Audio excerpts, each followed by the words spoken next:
Hello दोस्तों, स्वागत है आपका विद्या स्मार्ट कोचिंग क्लासेस में। जैसा कि दोस्तों आपको पता होगा, इसके पहले हमने 2 वीडियो में एनसीईआरटी का नोट्स कर लिए हैं। ये जो है कि आज की तीसरी वीडियो है। तीसरी वीडियो में बहुत ही अच्छे प्रश्न यहाँ पे हम लोग करने वाले हैं, क्योंकि यहाँ से आपको पता ही है कि ईवीएस में 30 नंबर के प्रश्न आते हैं और ईवीएस में एनसीईआरटी से 15 नंबर के आते हैं और 15 नंबर पेडागोजी से आते हैं।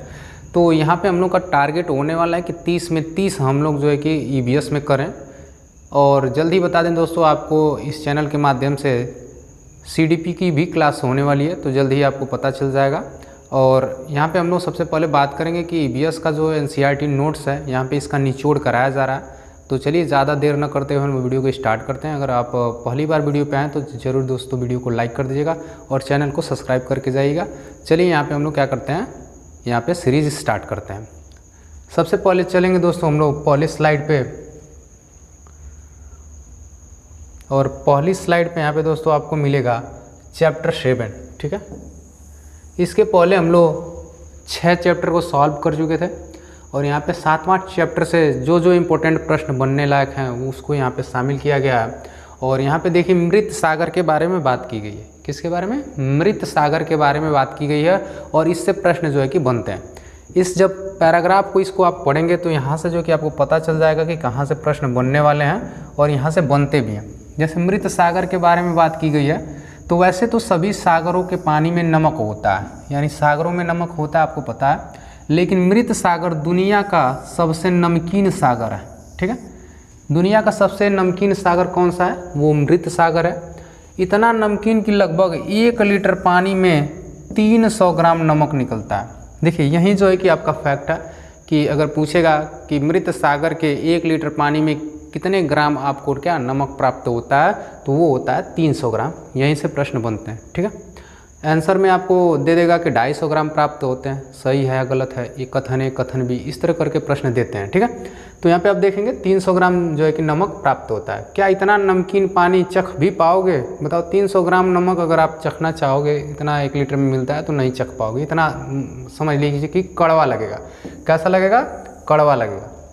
सबसे मज़े की बात तो यह है कि मृत सागर में हम ऐसे तैर सकते हैं जैसे आराम से लेटे हों। जैसा कि आप देख सकते हो, ये एक व्यक्ति है जो इमेज में आप देख रहे हैं, बहुत ही अच्छे से चैन की नींद सोया हुआ है। क्योंकि ये जो है कि दोस्तों मृत सागर है और मृत सागर में कोई भी व्यक्ति डूबता नहीं है, वो तैरता रहता है। ठीक है, तो आप क्या कर सकते हैं, उसमें मज़े की बात यह है कि आप आराम से लगेगा कि लेटे हैं, उसमें आप कभी डूब नहीं सकते। ठीक है, तो ये फैक्ट है, इस फैक्ट को याद रखिएगा और आपके एग्ज़ाम के लिए बहुत ही इम्पोर्टेंट है।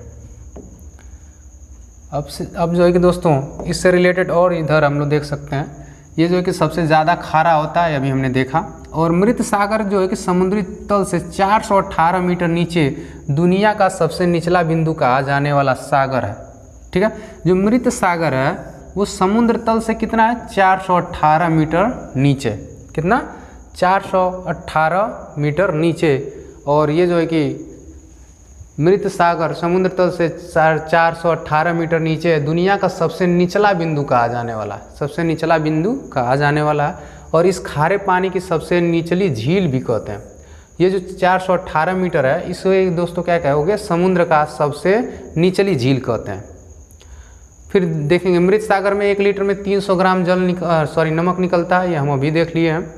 और किस कारण जो है कि हम लोग उस पर तैरते रहते हैं, डूबते नहीं हैं, तो वो दोस्तों किसके कारण होता है? यहाँ पे साफ साफ लिखा हुआ है, जो घनत्व होता है वो ज़्यादा हो जाता है।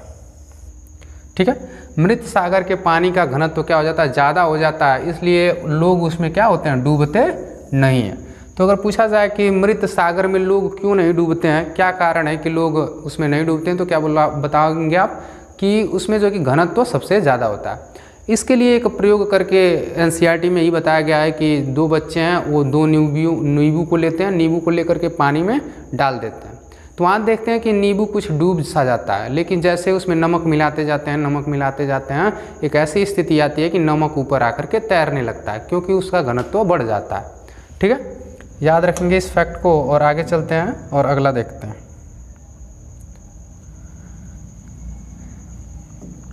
ये जो है कि दोस्तों यहाँ पे डांडी यात्रा के बारे में बात की गई है। किसके बारे में? डांडी यात्रा के बारे में। अगर आप लोग इतिहास वगैरह पढ़ते हैं तो आपको पता होगा कि दांडी यात्रा क्यों की गई थी। तो यहाँ पे जो कि पूरा जो है एनसीईआरटी में क्या लिखा गया है इसके बारे में पूरा यहाँ पे दिया गया है, और इसको जो है कि एक बार पढ़ते हैं और यहाँ से क्लियर हो जाएगा। और यहाँ से जो है कि प्रश्न बनते हैं, प्रश्न बनते क्या बनते ही हैं, ठीक है। तो इतना तो बस आप लोग दिमाग में घुसा लीजिए अपने कि यहाँ से प्रश्न बनने वाले हैं। और एनसीईआरटी इसीलिए हम लोग इसको पढ़ रहे हैं कि हम लोग का 15 नंबर जो है कि यहाँ से क्लियर हो जाए, और 15 नंबर हम लोग पेडागोजी से क्लियर कर लेंगे। टोटल हम लोग का 30 नंबर आउट ऑफ 30 में आ सकता है, ठीक है। चलिए हूबहू जैसे है वैसे देखेंगे। यह घटना 1930 की है, ये दांडी यात्रा है कब की घटना है 1930 की, नोट कर लेंगे इसको। भारत की आज़ादी से पहले बहुत सालों से अंग्रेज़ों ने आम लोगों के नमक बनाने पर रोक लगाई हुई थी। देखिए जो आम लोग थे, अंग्रेज़ क्या करते थे, अपने मनमानी करते थे, तो वो नमक उगाने के लिए क्या लोगों को, भारत के लोगों को रोक लगा दिया था। ऊपर से नमक पर भारी टैक्स भी लगा दिया था। इस कानून से लोग अपने घर के इस्तेमाल के लिए भी नमक नहीं बना सकते, ठीक है। भला बताओ नमक जैसी चीज़ के बिना गुजारा कैसे हो।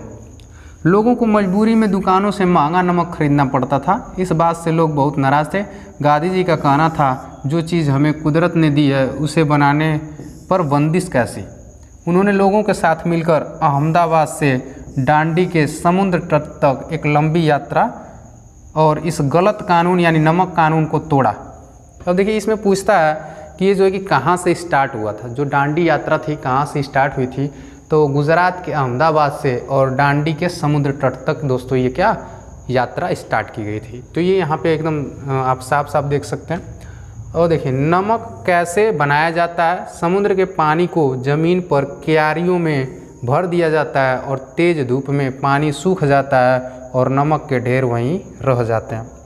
अगर तुमसे क्या किया जाए, पूछा जाए आपसे कि नमक बनाने की जो विधि है वो क्या है, ठीक है।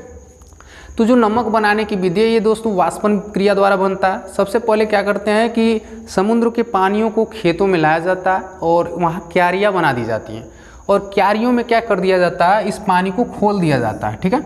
इस तरह क्यारियाँ बना दी जाती हैं और पानी को इसमें छोड़ दिया जाता है। फिर क्या होता है, सूर्य के प्रकाश की उपस्थिति में दोस्तों यहाँ पे वाष्पन की क्रिया होती है और पानी धीरे धीरे उड़ जाता है और नमक के ढेर यहाँ पे आपको प्राप्त हो जाते हैं। तो इसी प्रकार से नमक बनाए जाते हैं। और देखेंगे इधर तो यहाँ पे थोड़ा सा इम्पोर्टेंट पॉइंट इधर मैं जो कि पिन आउट किया हूँ, आप इसको देख सकते हैं। 1930 में दांडी मार्च जो है आयोजन किया गया था। दांडी मार्च कब आयोजन किया गया था, 1930 में, ठीक है। तो इसको याद रखेंगे कि 1930 में दांडी मार्च की शुरुआत हुई थी। और ये किसके द्वारा किया गया था, तो ये गांधी जी के द्वारा किया गया था। और पूछा जाएगा क्यों किया गया था, तो देखो जो एक कानून बनाया गया था अंग्रेजों द्वारा, और वो कानून क्या था कि भारत के जो लोग हैं वो नमक नहीं उगा सकते, चाहे नमक नहीं बना सकते। और ऊपर से अंग्रेज़ों ने क्या कर दिया था कि नमकों पे बहुत सारा कर लगा दिया था। तो इससे जो है कि घर में उपयोग होने वाले नमक भी नहीं बन पाते थे। तो यहाँ जो है कि भारत के लोगों को बहुत दिक्कत होने लगी। तो गांधी जी ने बताया कि ये जो है कि प्राकृतिक ने हमें दी है, तो इसको उगाने पे चाहे इसको बनाने पर क्या बंदिश, ठीक है। फिर गांधी जी अहमदाबाद से स्टार्ट करते हैं इस यात्रा को, और इस गलत कानून को यानी नमक कानून को दांडी के नदियों के तट तक जा करके इसको क्या समुद्र तट तक जा करके इसको तोड़ देते हैं गलत कानून को, ठीक है। तो यहाँ तक जो है कि इसमें क्लियर हो गया। अब आगे चलते हैं और अगला जो कि पॉइंट उसको देखते हैं।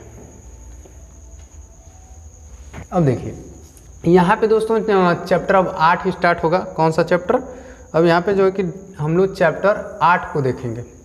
अब जो है कि अब तक हम लोग का 7 चैप्टर खत्म हो चुका है। देखिए जितने सारे बेस्ट प्रश्न बनने वाले हैं अब जो है कि ज़्यादा नहीं बनेंगे, क्योंकि 2 ही 3 अध्याय ऐसे होंगे अब 5 वाले में जिसमें थोड़े अच्छे अच्छे प्रश्न आपको मिलेंगे।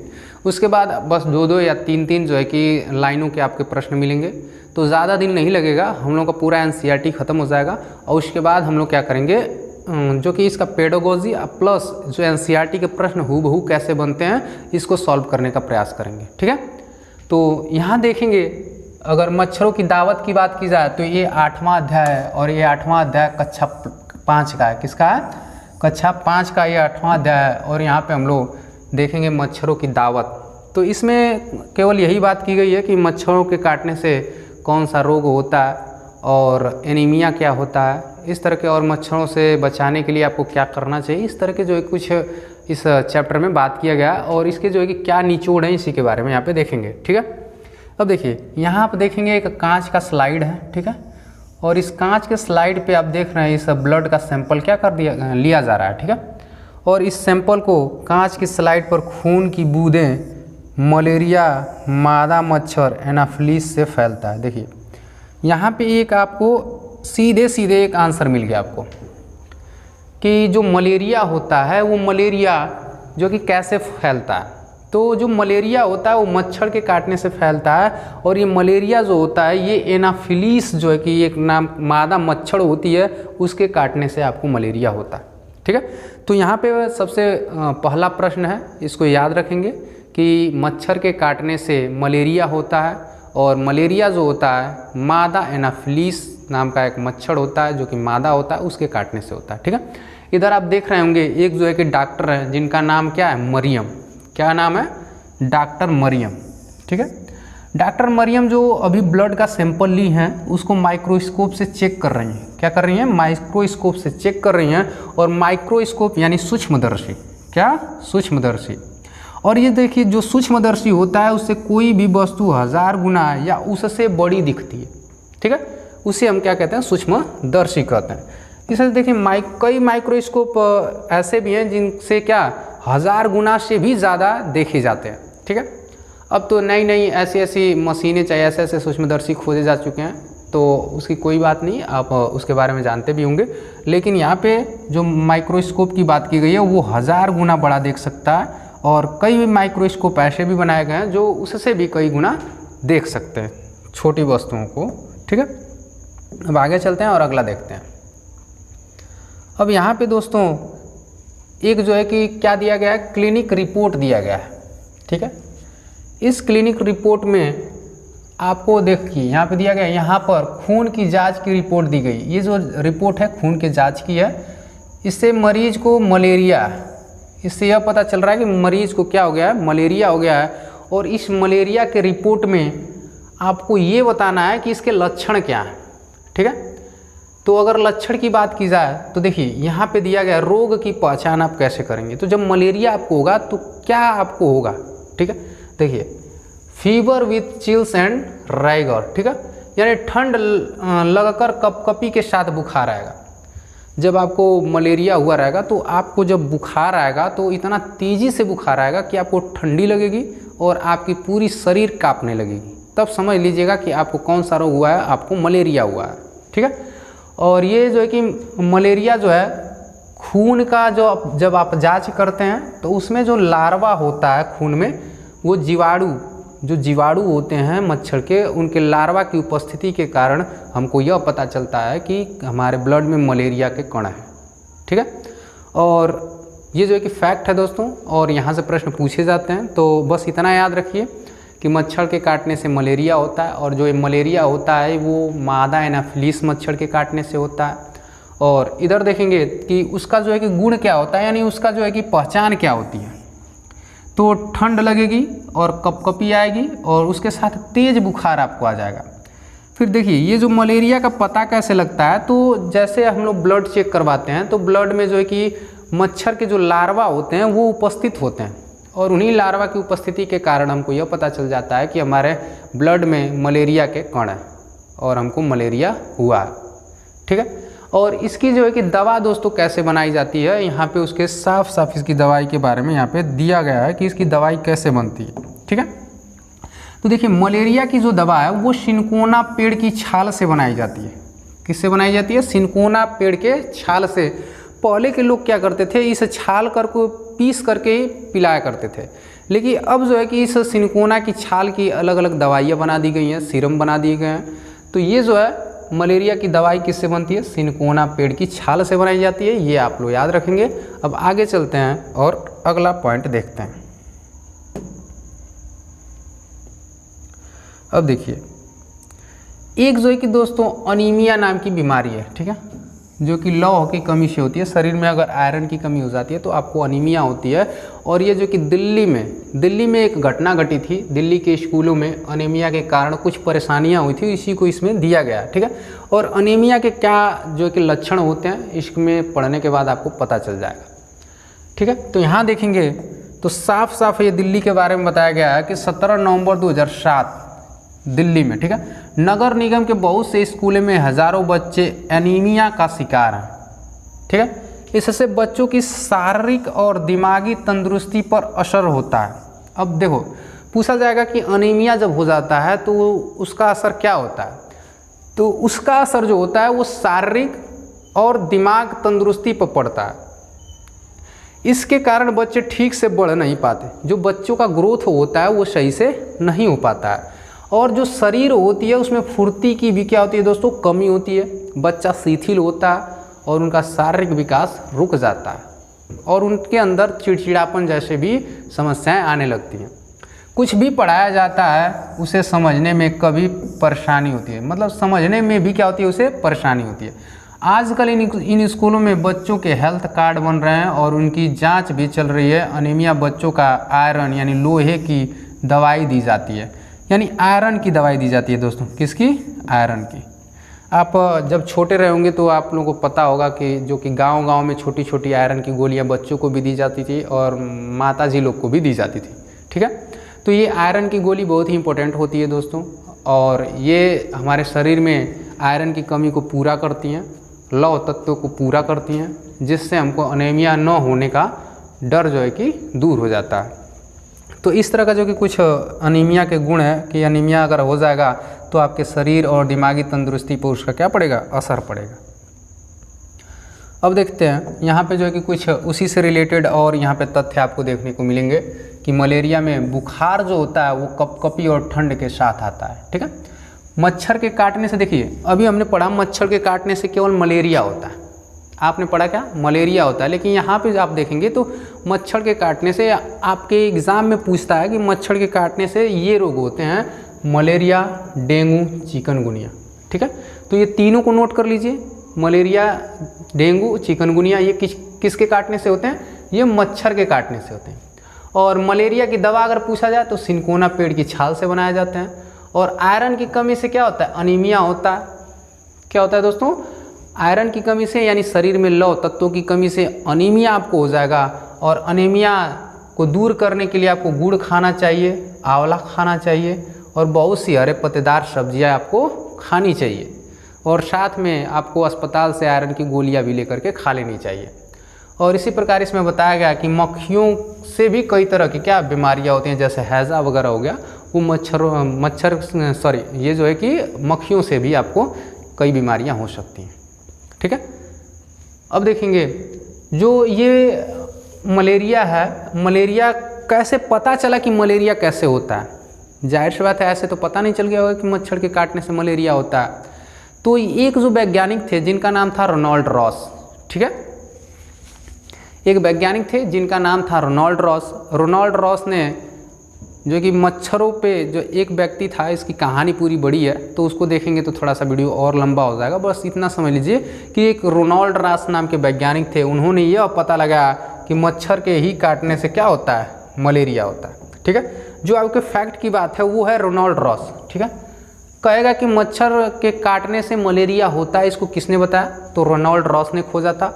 और इसको खोजने के लिए नोबेल उनको भी दिया गया था। 1902 में इस खोज के लिए रोनाल्ड रॉस को नोबेल पुरस्कार भी दिया गया था। और उसके बाद 1902 के बाद 1905 में लगभग 3 बरस बाद उनकी क्या हो गई, मृत्यु हो गई। और देखिए ये जब मरने वाले थे रोनाल्ड रॉस, तो उस समय भी वो कह रहे थे कुछ खोज लूँगा मैं, कुछ नया खोज लूँगा, ठीक है। उनके अंदर जो है कि खोजने की इतनी अच्छी प्रवृत्ति थी कि वो क्या की कि जब वो खोज रहे थे तो उस समय मच्छरों के पीछे पीछे भागते गए और देखा उन्होंने, और फिर उसके बाद खून की जांच करवाया और लार्वा में उन्होंने यह देखा है कि मच्छर के काटने से ही मलेरिया होता है, ठीक है। और जब वो मरने वाले थे तब भी वो कहते थे कि मैं खोज लूँगा, मैं कुछ नया खोज लूँगा, ठीक है। तो इतनी उनके अंतर्गत चेष्टा थी कि मरने के समय में भी वो खोजने की बातें करते थे। अब यहाँ देखेंगे एक जो है कि आपको अनीमिया का रिपोर्ट दिया गया है।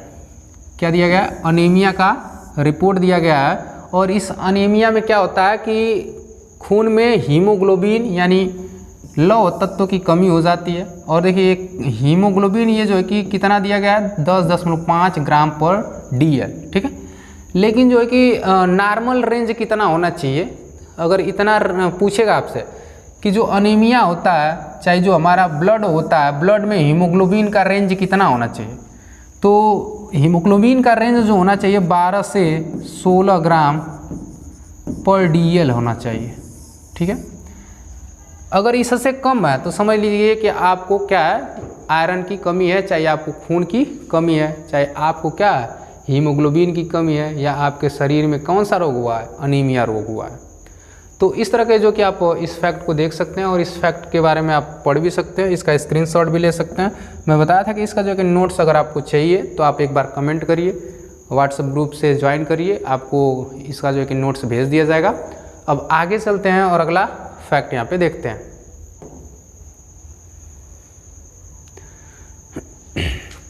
अब देखिए दोस्तों, ये जो कि अगला चैप्टर आपका है, ये है चैप्टर 9, और 9 का फैक्ट जो है वो हम लोग यहाँ पे देखेंगे। ये क्लास 5 का 9 चैप्टर है और इसमें है डायरी कमर सीधी ऊपर चढ़ो।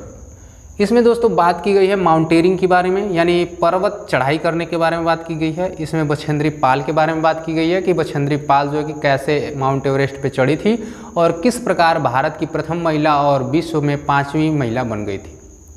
ठीक है, अब ये भी इसमें बताया गया है कि कब जो है कि इनको चुना गया था, और इसमें ये भी बताया गया है कि नेपाल में जो है कि एवरेस्ट को किस नाम से जानते हैं, और इस तरह के हूबहू प्रश्न आपके एग्जाम में पूछे जाते हैं। तो चलिए इसमें हम लोग देखते हैं। सबसे पहले दोस्तों यहाँ पे क्या इस कहानी में यह बताई गई है कि एक जो लीडर होना चाहिए। अगर आप मान लीजिए कहीं जा रहे हैं पर्वत चढ़ाई करने, तो अगर आप लीडर हैं तो आपको लीडर की क्या जो है कि शर्तें होनी चाहिए, लीडर को क्या करना चाहिए। ठीक है, तो लीडर को बातें जो बताई गई थी वो क्या क्या बातें बताई गई थी कि बाकी लोगों का सामान उठाने में मदद करना। जो बाकी लोग हैं, अगर आप लीडर हैं तो उनकी क्या करना है, सहायता करना है।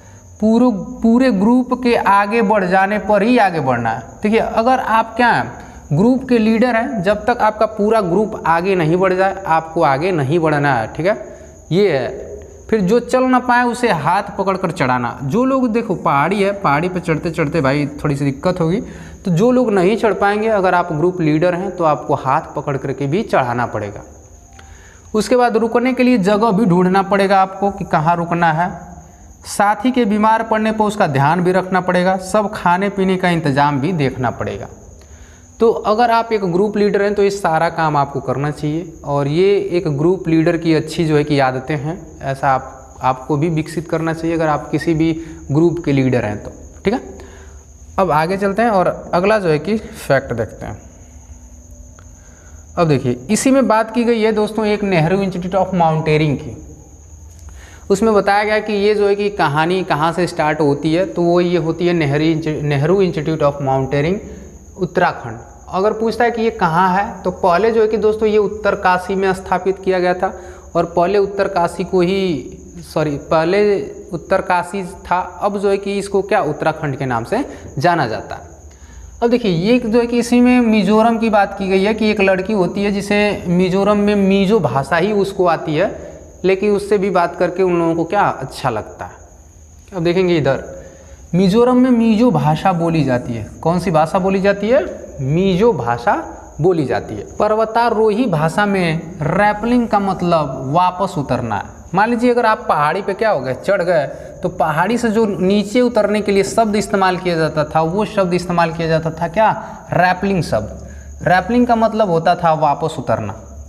देखिए, बछेंद्री पाल जो थी एवरेस्ट पर चढ़ने वाली प्रथम भारत की क्या प्रथम महिला तथा विश्व की चौथी महिला बन गई, 5वीं महिला।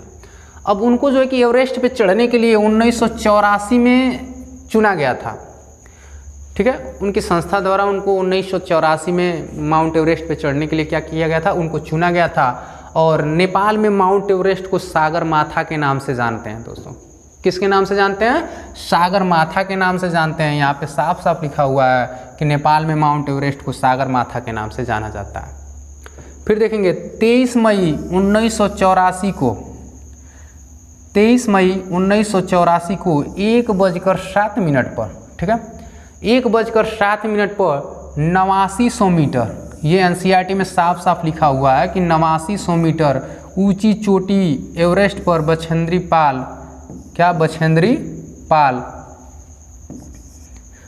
पाल पहुंची थी। वहाँ 43 मिनट तक रही थी। देखिए क बज करके 1:07 पर वो बछेंद्री पाल माउंट एवरेस्ट पे पहुंची और वहाँ पे वो केवल कितना 43 मिनट तक ही वहाँ पे क्या रुकी थी। और उतने समय में वो रिकॉर्ड बना दी कि भारत की प्रथम महिला और विश्व की 5वीं महिला बन गई। ठीक है, तो ये जो है कि दोस्तों आज तक का इतना ही जो है कि आपका फैक्ट रहा। और